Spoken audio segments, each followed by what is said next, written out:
So these are some of the concepts that you are going to have to be referring to in your essay. You're going to have to be able to connect ideas, attitudes and genre, perspectives and construction aspects. And remember what I said, the lower school approach of saying SWOT, symbolic, written, audio, technical, and simply putting them into different paragraphs is over. We expect you now to be able to do layered interpretations where you look at how multiple different factors work together to shape a response. Remember that we worked with the word shape previously in the year. Alright, and so we're looking at the idea of mise en scène. Again, I apologise because my pronunciation, I cannot cope with it being an Australian. The idea of the things, the factors within the frame, within the shot, whether it be the lighting, the costuming, the dialogue, how they work together. We don't separate it anymore because our focus of our paragraphs is going to be our ideas. And with that in mind, what are some of the ideas that we've seen in Mystery Road? That within patriarchal societies, women are vulnerable. So there's a simple idea, and it's something that is actually in both the Western genre and the crime genre. So both Westerns and crime as genre have these attitudes where women are vulnerable and they're often the victims of crime. Both of those genres look at those attitudes. They have that attitudes to women that somehow that they are less able to defend themselves. They have less power. So the attitudes are that women have less power.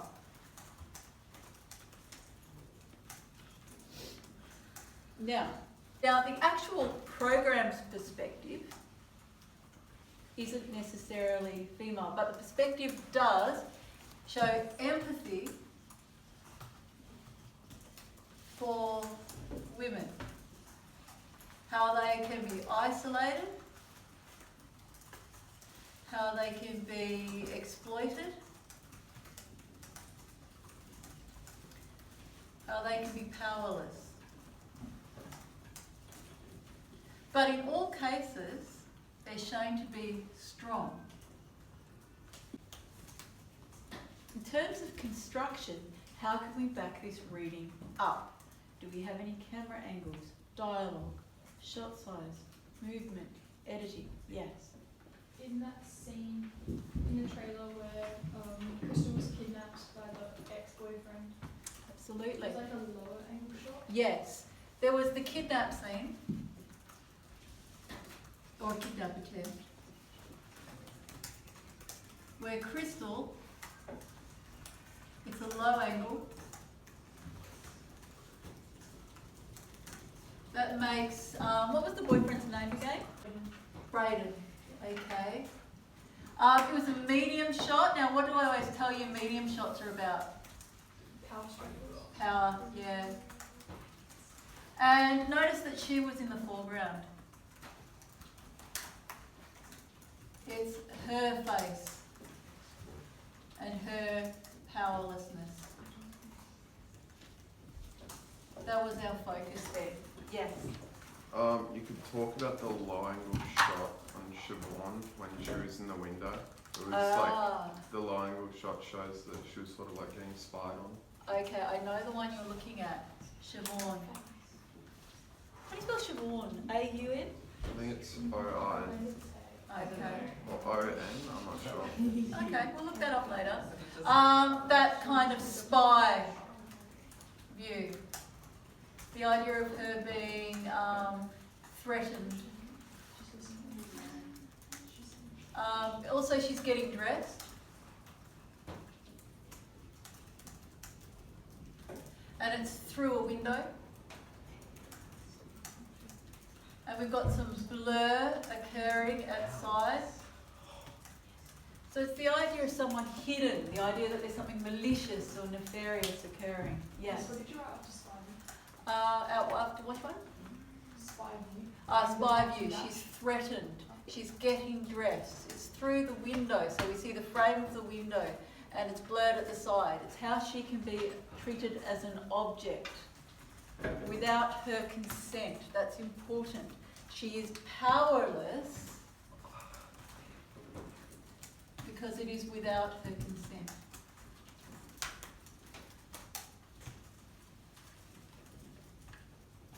Awesome.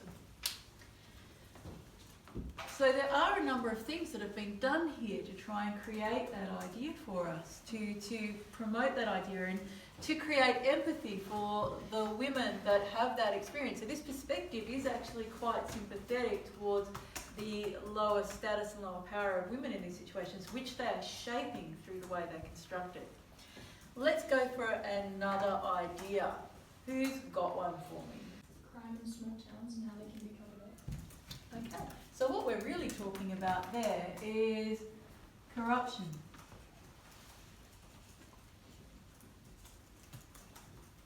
I can't believe I've forgotten how to spell corruption. Double Oh, R. C-O-R- Double R with an R at the No, front. no, it's not that, I just put the wrong letter there.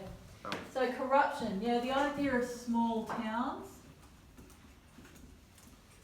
the idea of political corruption. I did it again. Could you also Um, say like power hungry? What's that? Power hungry? Like Yeah. they want to be in control of everything? Yeah, the idea that hierarchical structures, the idea of a power structure.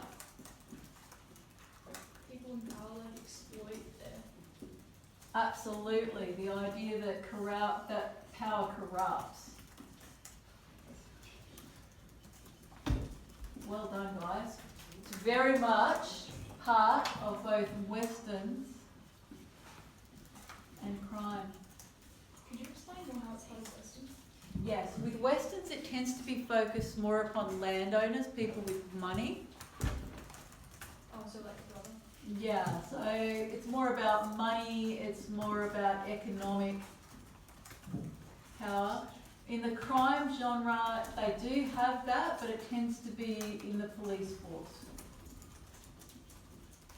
Though not exclusively. So for instance, they would have a movie where somebody would come into town, they would see a crime occur, they would try and stop it, but it would turn out that the local landowner or the local businessman is paying everyone off and owns the town. Yes, So is that sort of like where Keith falls in? Is that's that in very Western? much Keith.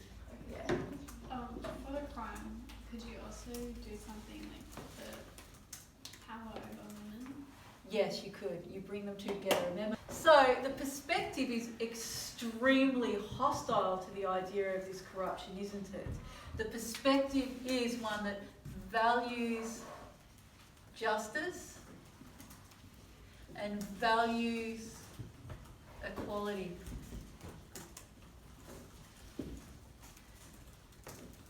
It is actively hostile to anything that is opposed to those values, which a hierarchical, corrupt power structure and economic structure is. Crime as a genre and West as a genre actually is really big on this.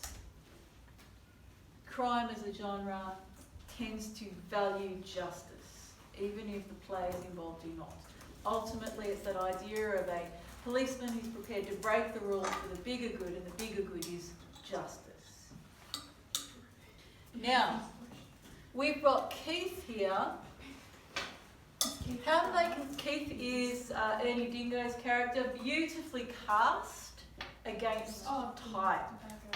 Ernie Dingo is the lovable larrikin. He has traditionally played extremely likeable characters. He comes in, he is the uncle figure, he is there to support the family of the young boys that are missing. He immediately offers to help the police. If someone's too good to be true at the beginning, what does that mean? They are too good to be true. They are too good to be true, very much so. and he is that character. If he had appeared in a comedy, it would be completely different. This is a TV drama. If you appear too good to be true, you are too good to be true. But what are some of the construction aspects of Keith that we can talk about him being revealed as being corrupt, him being menacing? That last scene. Oh yeah. Trigger warning, it's a little bit rapey. What had he done to Siobhan? He had raped her. What does he do in the end? He gets her on her knees and he tries to put the gun in her mouth. We are being confronted by what is essentially a pseudo-rape. Of course, he's trying to make it appear like she killed herself. But the framing of that, again, is the medium shot. She is powerless, he is powerful. It has sexual connotations.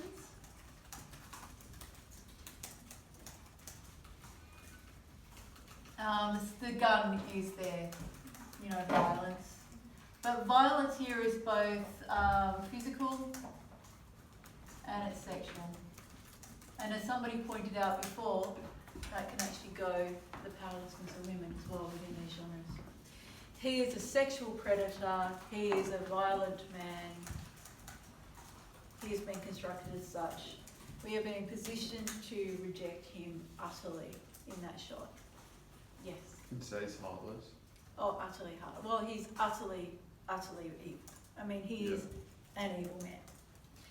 And so he is an example of corruption, how economically he has the power to destroy other people and he exercises it for his own ends. His thing that he wants, his MacGuffin. Who had the word MacGuffin? Can someone tell me what the word MacGuffin means? The thing everyone wants. Isn't it what motivates corruption? Yeah, the whole motivation is ultimately, when it comes down to it, power. He wants power. He wants power over women. He wants power over the town. He wants to have the lead job in the council. Power. Now, what other things can show political corruption in a small town or... Yes? The brother when he is trying to rip off the Aboriginals. The Aboriginal people? Yes, definitely. But how have we got it constructed? Yes. Could you talk about Larry, how he got taken out of the position of being the... Absolutely. Larry works. What, like the character development, like the style? Yeah, his arc. We first see him as a low camera angle.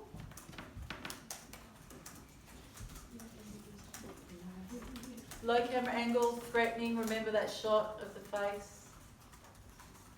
We also see him in footage from the surveillance camera from the prison. When he gets released from the prison, Yeah, he's that- walking out and That low camera, he's a threat, he is the potential bad guy. And in the final shot though, when he's being threatened by Keith, they have him in a medium close-up. And he's protecting her with his body. This is the girl who put him away as a pedophile, the most hated person possible. And instead of like turning on her, he is actually admonishing Keith. He is recognising that she had little power in the situation. He realises something which some of the viewers don't, which is that Siobhan had no choice. And he is protecting her.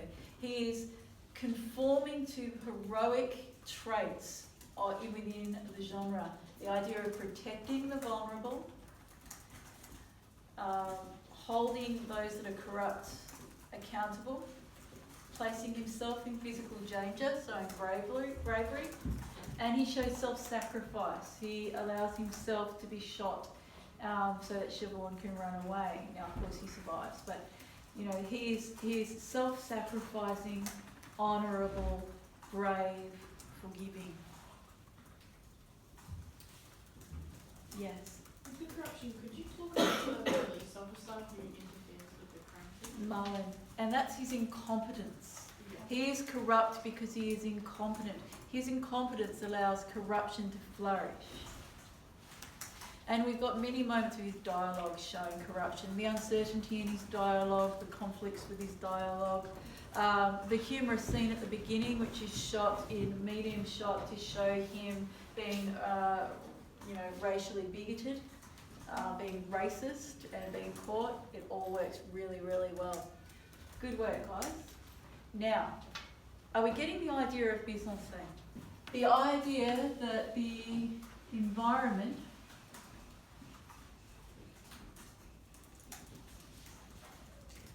is a character or is hostile to the characters or exacts natural justice. Which genre does this belong to? Western. This is very much Western. It's also part of post-colonial fiction. We've come across it before. That fear that the environment somehow has some kind of claim against us. Yes. Oh, you did. So, sorry. Yep. With the post-colonial thing, can you say how the indigenous people are supposed to know the land, but then how Mollystook goes missing? Absolutely. And that's very much a post-colonial. No worries. Don't worry, guys, we're almost done. So in terms of that post-colonial Western fear of the landscape, do we have any evidence of that? Now you guys, I want you to use the sound one that you had the other day. Do you remember the sound one? How they create that, whenever they show us the shot of the desert, and they show us the how isolated and lone it is when the boy's missing. What sound were they using? What music were they using? Just minor notes. Can you say that slowly? Dissonant. Can you spell it for me? D-I-S-S-O. Wait. O-N-A-N-T. Yes, O-N-A-N-T. And it's just note? Sustained. Oh, sustain. Okay. Minor note. Is that No, what it just is? this, Maybe it's just just this. sustained note. And that was the guitar, wasn't it?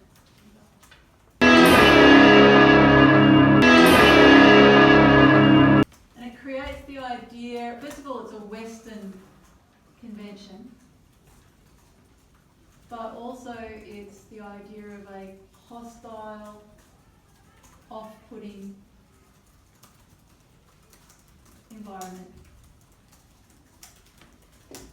The desert has a theme tune.